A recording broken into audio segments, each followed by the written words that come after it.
Good morning बच्चों। तो कैसे हैं हम सब? तो आज आपका जो मैथ का होने वाला है, आपका दूसरा चैप्टर बहुपद। तो हमने अपने पिछले क्लास में वास्तविक संख्या पढ़ लिया था। तो आज हमारा जो शुरू होने वाला है वो आपका बहुपद होने वाला है। तो जो भी बच्चे नए हैं या जिनको कुछ नहीं आ रहा, तो उनके लिए यह क्लास खास होने वाली है। तो बस आप लोग ध्यान से सिर्फ सुनिएगा और समझिएगा। तो और जो एग्जाम दे रहे हैं इस बार, तो उनके लिए भी यह क्लास होने वाला है। तो जो भी बच्चे इस बार एग्जाम देने वाले हैं, उन्हें यह वीडियो शेयर जरूर कर दें ताकि उन्हें इस क्लास के द्वारा कुछ सुविधा प्राप्त हो सके। तो हम शुरू करने वाले हैं बहुपद। तो बहुपद में पहले जानेंगे कि बहुपद कैसे पहचानेंगे। बहुपद माने बहुत सारा पद होगा इसमें, और इसमें जो आपका चर और अचर होगा वो सिर्फ एक होगा। अब चर और अचर क्या होता है, बहुत सारे बच्चे अगर कंफ्यूज हैं, तो अगर 3x कहीं लिखा हुआ या 3y लिखा हुआ, तो 3x में या 3y में जो आपका संख्या होगा, यानी जो भी गिनती का संख्या होगा, वो आपका अचर हो जाएगा, और जो एलजेब्रा वाला होगा वो आपका चर होगा। तो अचर किसको कहेंगे? तो जो भी आपका गिनती रहे वो आपका क्या हो जाएगा? अचर। और अगर चर पूछे तो ए बी सी डी वाला जो भी है आपका, ये हो गया चर पद। तो उम्मीद है आप चर और अचर पहचान गए होंगे। तो हम पहले जानेंगे कि बहुपद में पद के आधार पर कौन कौन से बहुपद होते हैं, फिर जानेंगे कि घात के आधार पर कौन कौन से बहुपद होते हैं। तो हम पहले जानेंगे कि पद के आधार पर बहुपद के कौन कौन से प्रकार होते हैं। तो पद के आधार पर एक बार आप इसको स्क्रीनशॉट ले लें, फिर हम समझाते हैं कि क्या। तो जिन भी बच्चों को समझ नहीं आया या जो पहली बार पढ़ रहे हैं, तो वह सिर्फ ध्यान से सुने, आपको पूरा समझ आ जाएगा। पहले हम लोग जानने वाले हैं कि पद के आधार पर बहुपद के कौन कौन से प्रकार हैं। तो यहाँ देख सकते हैं कि आपका जो लिखा हुआ है कितना बार, एक ही बार लिखा गया इस। तो एक ही बार जब लिखा जाएगा, तो जिसकी संख्या एक बार लिखा जाएगा तो उसको क्या कहेंगे? एक पदी। तो एक्स का घात से अभी हमको कोई मतलब नहीं है, हम सिर्फ क्या देखेंगे कि कितना बार लिखा गया है। तो ये सब एक एक बार लिखा गया है, तो इसीलिए इसको क्या कहा गया है? एक पदी। जहां से कोमा हुआ मतलब ये सब क्या हो गया? अलग अलग। तो यहाँ से ही एक पद एक पद एक पद सब एक एक बार लिखा तो एक पदी। अब द्विपदी कैसे होगा? जब उसके बीच प्लस या माइनस दिया रहे तो दोनों का पद क्या हो जाता है? अलग। अब यहाँ देखिए, दोनों के बीच प्लस है तो एक ये बना एक ये बना, तो यहाँ के गो टोटल पद बना? आपका दो गो बना है, तो ये आपका हो गया द्विपदी। यहाँ भी देखिए, एक पद ये बना एक पद ये बना, तो जब दो बार लिखा रहेगा तो उसको क्या कहेंगे? द्विपदी। अब त्रिपदी में भी आपका यहाँ प्लस और माइनस दोनों हो सकता है, उससे कोई दिक्कत नहीं। अगर माइनस भी है, जैसे मान लीजिए कहीं लिखा हुआ है 152 और -2, तो यहाँ माइनस भी है तो ये इसको अलग कर रहा है, और प्लस भी है तो इसको क्या कर रहा है? अलग। तो यहाँ भी दो गो बनाया, तो इसीलिए ये क्या हो गया? द्विपदी। उसी तरह इसमें देखिए तो कितना, एक दो तीन, तो ये आपका क्या हो गया? त्रिपदी। इसमें क्या, एक दो तीन, ये आपका क्या हो गया? त्रिपदी। तो जब एक बार लिखा रहेगा तो एक पदी, जब दो बार लिखा रहेगा तो द्विपदी, और जब तीन बार लिखा रहेगा तो त्रिपदी। तो मुख्य रूप से जो आता है आपका प्रश्न इससे, कि पद के आधार पर तो एक पदी द्विपदी और त्रिपदी रहता। अब कोई बच्चे सोच रहे हैं कि अगर इससे ज्यादा दे दे तो क्या करेंगे? जैसे मान लीजिए अगर क्वेश्चन आपका दे दे,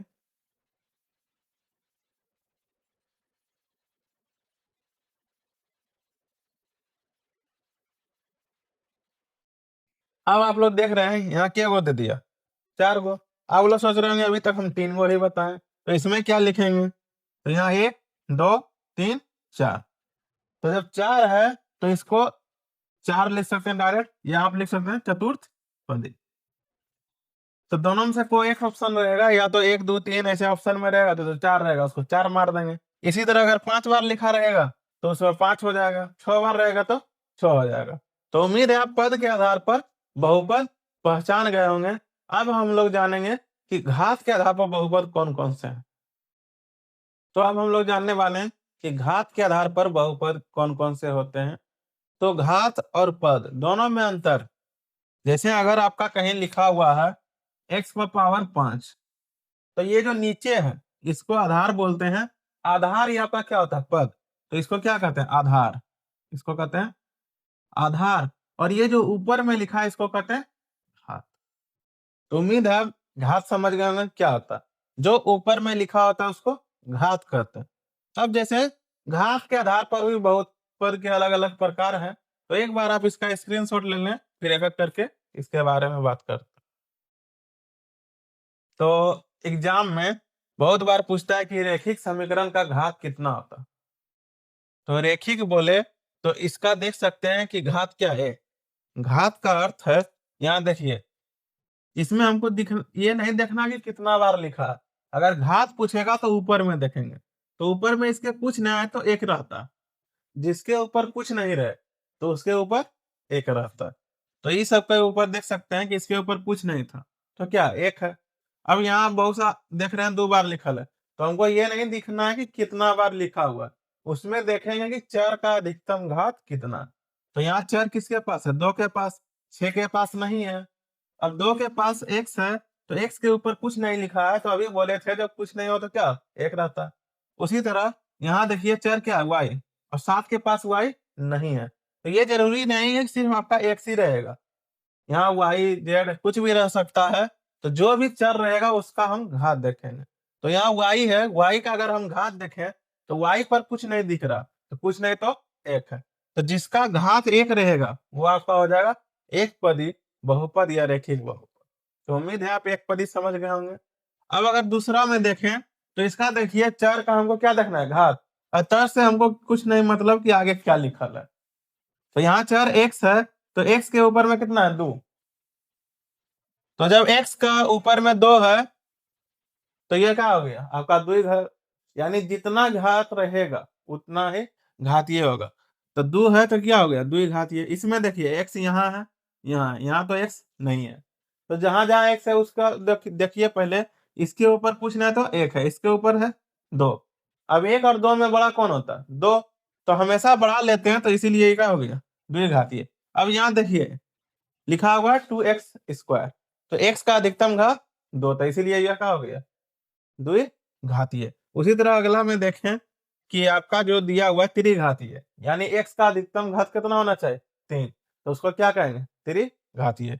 तो यहाँ x है, यहाँ भी x है, दोनों के पास x है, लेकिन अब देखेंगे घात, इसका 2 है, इसका 3 है, तो ज्यादा किसका 3, तो इसीलिए क्या हो गया त्रिघातीय। उसी तरह इसमें देखें तो इसका देखिए अधिकतम घात कितना है 4, तो क्या हो गया चतुर्थघातीय। अब ये मत सोचिएगा कि जो आगे रहता है वही होता है आंसर, वो ऐसा कुछ नहीं है। जैसे यहाँ देखिए, यहाँ भी लिखा हुआ है, यहाँ x पर 2 है, यहाँ x पर क्या है 3, तो कभी भी इसका आंसर 2 नहीं होगा, अधिकतम कितना 3, तो इसीलिए यह क्या हो जाएगा त्रिघातीय।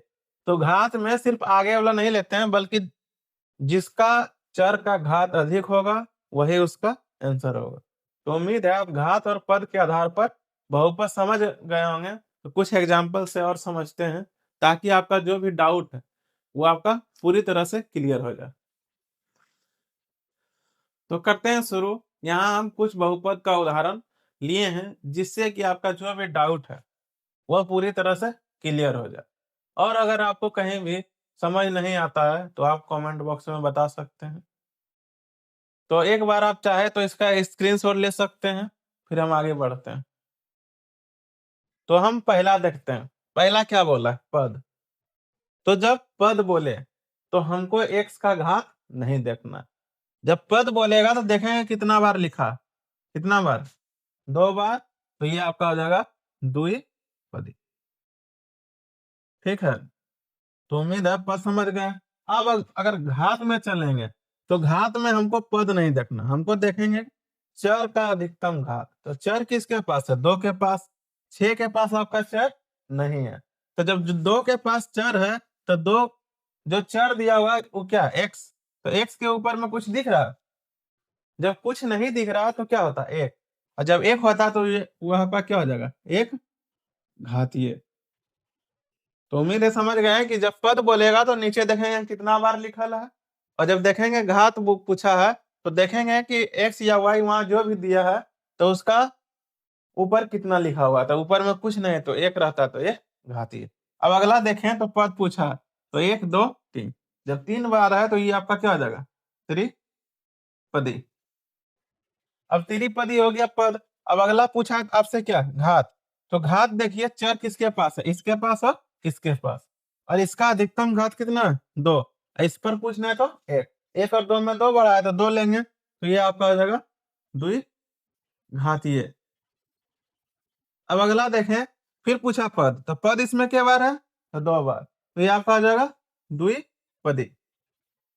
अब अगर घात पूछे तो घात देखिए कि यहाँ चर y है और y का अधिकतम घात कितना है, यहाँ 1 है, यहाँ 3 है, 1 3 में 3 बड़ा है, तो यह हो जाएगा आपका त्रिघातीय। अब अगला फिर पूछा पद, तो पद कितना बार लिखा गया, 4, तो यह आ जाएगा आपका चतुर्थपदी, या दैट 4 ऐसे भी लिख सकते हैं, कोई दिक्कत नहीं है। अब यहाँ घात देखिए कितना, एक, यहाँ 1 है, यहाँ 2 है, यहाँ 4 है, तो एक सबसे बड़ा 4, तो इसीलिए चतुर्थ। और इसमें भी 4 रह सकता है। अगर एक द्विघाती नहीं लिखा लिया, द्विपदी नहीं लिखा, तो वहां 1 2 लिखा रहेगा, तो वो भी आपका क्या हो जाएगा, आंसर। ठीक, अब यहाँ देखिए कितना, 1 2 3, तो यह जाएगा आपका त्रिपदी। पद बोले तो त्रिपदी, और घात बोले तो यहाँ 1 और 5, 1 5 में 5, तो ये आपका हो जाएगा 5 घाती है। तो उम्मीद है कि अब जो है पद और घात में कभी भी कंफ्यूजन नहीं होगा। आप लोग पूरी अच्छे से समझ गए हैं कि पद और घात के आधार पर बहुपद को कैसे पहचाना जाता है। अब कुछ ग्राफ के माध्यम से जानेंगे कि आपका कौन एक घातीय है या द्विघातीय। तो उम्मीद है यहाँ तक आप समझ गए होंगे, तो बढ़ते हैं इससे आगे। और जो नहीं जानते हैं तो वो आप जान लें कि इधर माइनस चलता है, इधर प्लस। इसको क्या कहते हैं, भुज, और इसको कहते हैं कोटि। तो यहाँ हमें भुज और कोटि नहीं समझना है, हम जानेंगे कि कौन सा घातीय है। तो सबसे आसान भाषा में आप सिर्फ याद रखिएगा कि एक्स लाइन को कोई भी लाइन जितना बार काटेगा वो आपका उतना घातीय हो जाएगा। जैसे आप एक नंबर का देख सकते हैं, यह आपका एक्स लाइन है, कितने बार काटा है, 2 बार, तो ये आपका होगा द्विघातीय। तो ये आपका बहुपद कौन सा होगा, द्विघातीय। अब यहाँ देखिए कि यह y लाइन को भी काट रहा है, x को भी काट रहा है, तो हमको y से कोई मतलब नहीं कि y कितना बार भी काटे, उससे हमको कोई मतलब नहीं। हमको मतलब किससे रखना है, x से। ये कितना बार काटा, 1 बार, तो ये आपका होगा एक घातीय। अब इसमें अगर देखें तो इसमें देखिए एक बार यहाँ काटा, एक बार यहाँ काटा, एक बार यहाँ, ये पूरा लाइन क्या कहलाता है, x। और y में एक बार काटा है तो y से हमको कोई मतलब नहीं है, तो ये आपका कितना हो जाएगा, त्रिघातीय। त्रिघातीय। आज जो आपका एनसीईआरटी बुक में क्वेश्चन होगा, उस तरह इस तरह बहुत सारा ग्राफ पारा रहता है, तो उसमें कहता है कि बताएं कौन सा एक घातीय है, कौन सा द्विघातीय।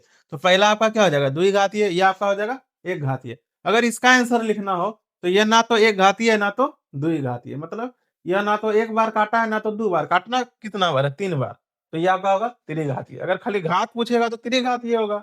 अगर पूछे कि बताइए कि ये घातीय है कि द्विघातीय, तो इसमें क्या लिखना होगा, ना तो एक घातीय है ना तो द्विघाती। अब इसमें चले तो इसमें देखिए एक्स वाला लाइन ये था, इसको एक भी बार नहीं काटा, तो एक वाई को काटा, तो वाई से हमको कोई मतलब नहीं, तो इसमें कोई भी घात नहीं होगा। ये ना तो ये कोई घातीय नहीं है, मतलब एक घातीय, द्विघातीय, त्रिघातीय, कोई घात इसमें नहीं है। तो वाई कितनों बार काटे उससे हमको मतलब नहीं है। देखेंगे कि एक्स वाला लाइन को कितनी बार काटा। तो यहां तक उम्मीद है आप लोग समझ गए होंगे कि पद के आधार पर बहुपद को कैसे पहचानते हैं, घात के आधार पर बहुपद को कैसे पहचानते हैं, और आलेख। तो ये तीनों में आपको कोई डाउट नहीं होगा। तो आप एनसीईआरटी का पहला जो बहुपद का एक्सरसाइज होगा वह बना सकते हैं, आपका जो भी हिसाब है वो पूरी तरह से बन जाए।